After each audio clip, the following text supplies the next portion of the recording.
네, 고성급 칼럼입니다. 네, 대통령 스타일이 바뀌었다. 제가 아까 정론일침 첫 번째 주제에서 윤석열 대통령이 정진석 비서실장, 홍철호 정무수석을 임명하는 과정을 대략 설명을 드렸습니다. 직접 비서실장과 정무수석을 옆에 세우고 인사를 시키는 거. 우리가 흔히 이제 백악관에서 미국 대통령이 할 때 했던 그 장면을 떠올리게 되는데, 윤석열 대통령이 이런 식으로 직접 인사를 설명한 것은 이번이 처음입니다. 이것도 확실히 바뀐 거죠. 또 그런가 하면 정진석 실장을 소개할 때, 그리고 홍철호 정무수석을 소개할 때 윤석열 대통령이 기자들한테 대한 태도가 확 달라졌습니다.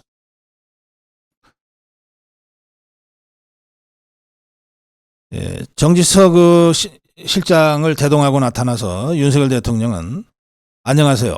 신임 비서실장을 여러분께 소개하겠습니다. 이렇게 먼저 인사를 하고 쭉 설명을 했어요. 마이크도 쓰지 않고 브리핑룸 연단에서 아주 기다리가 가까운 거리에서 발표를 진행했습니다. 그리고 나서 질문이 있으세요. 이렇게 예정이 없이 기자들하고 질의응답을 했습니다. 그러자 이제 일부 언론에 정치하는 대통령이 되겠다고 대통령이 발언한 것과 관련해서 이게 무슨 의미입니까? 라고 하는 기자 질문이 있었고, 그러자 윤석열 대통령이 환하게 웃으면서 답변했어요. 글쎄, 저도 오늘 아침 신문 기사를 보니까 정치하는 대통령이 되겠다고 나왔던데, 사실 대외적으로 얘기한 게 아니라 참모들한테 야, 이제 좀 메시지 같은 거 낼 때 국민들께서 알기 쉽게 좀 그렇게 해보자라고 하는 뜻으로 얘기한 것입니다. 앞으로 국민과 야당과 소통하는 데 더욱 주력하겠다는 뜻으로 이해해 주시면 좋겠습니다. 이렇게 이제 설명을 해요.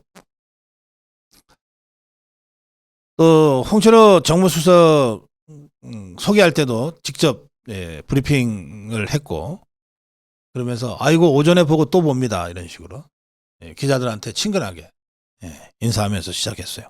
그리고 나서 또 질문을 받아요. 야권과의 소통 방안에 대해서. 그러자 윤석열 대통령이 지난 2년간 저희가 세워놓은 걸 어떻게 더 국민과 소통해서 고쳐일 건 고치고 또 국민의 동의를 받아낼 수 있을지, 또 정치권과 대화해서 이것을 어떻게 현실화할 수 있을지, 그런 점에 주력해서 국정 운영하겠다 이렇게 설명했습니다. 기자들의 답변을 피하지 않고 또 애둘러서 얘기하지도 않고 아주 솔직하게 대통령의 생각을 얘기했어요. 이 짧은 몇몇 장면들이긴 하지만 아까 제가 홍철호 수석을 임명하는 과정에서 개인적인 인연도 없고 같이 일해본 적도 없는데 여러 사람들의 추천을 받고 임명했다라고 설명한 부분도 지금까지의 윤석열 대통령과는 확연히 다른 인사 스타일인 것이고요. 또 비서실장과 수석을 각각 오전 오후에 대통령이 직접 와서 소개하고 한 것도 매우 파격적이고 변화죠. 그리고 두 차례 다 기자들한테 먼저 질문을 유도해서, 뭐 기자들이 예정이 없었던 거니까 무슨 조율된 질문을 할 수 있는 것도 아니잖아요. 가장 뜨거운 현안에 대해서 질문이 나왔고, 그 질문에 대해서 아주 편안하게 알기 쉽게 설명을 해나갔습니다. 저는 원래 이런 방식이 윤석열 스타일이다 이렇게 생각합니다. 이게 도어 스태핑 할 때 윤석열 대통령이 더러 좀 고생을 하긴 했고, 또 막판에 아주 정말 정말 터무니없는 거의 행패 수준의 기자 공격 때문에 중단하기는 했지만, 그때 우리가 봤던 윤석열 대통령 막힘없이 직접 소통하고 소탈하게 하는 이런 스타일을 우리가 기억하고 있는데, 1년 5개월 만에 기자 질문을 직접 받았어요. 이제 이런 윤석열 스타일이 국정 전반에 걸쳐서 국민과의 소통, 집권당과의 소통, 그리고 야당과의 소통을 통해서 통합적인 국정 운영으로 수렴됐으면 좋겠다, 이런 기대를 갖고요.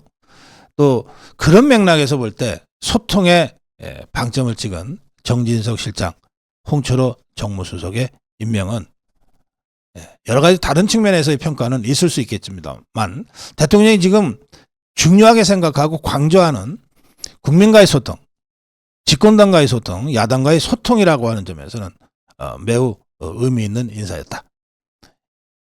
이런 점도 동시에 평가해 주고 싶습니다. 고성국 칼럼이었습니다.